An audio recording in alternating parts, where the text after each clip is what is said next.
Hola, estamos con Rafa García, el alcalde de Burjasot. A ver, señor alcalde, dígame por qué esta conmemoración, por qué este desarrollo cultural, por qué esta ruta y por qué Blasco Ibáñez. Bueno, Burjasot en definitiva es una ciudad cultural y de eso nos gusta presumir. No en vano tenemos 2 campus universitarios en la ciudad y muchísimo universitario. Tenemos convenios de colaboración con la universidad y entendemos que la cultura forma parte de la esencia de este municipio. En ese sentido, pues bueno, hay figuras insignes que o bien han nacido en esta ciudad o bien han residido en algún momento de su vida, y ese es el caso de Blasco Ibáñez, que incluso aquí en la plaza tenemos esa casa de veraneo pues que tenía la familia y que pasaban pues temporadas aquí en el municipio.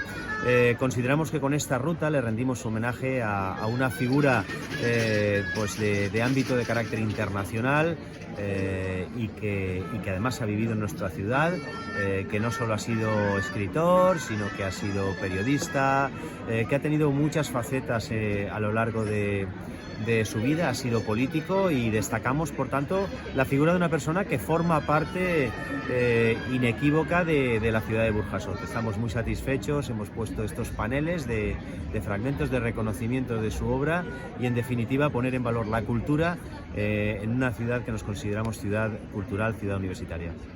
Gracias, alcalde, muchas gracias. Muchas gracias.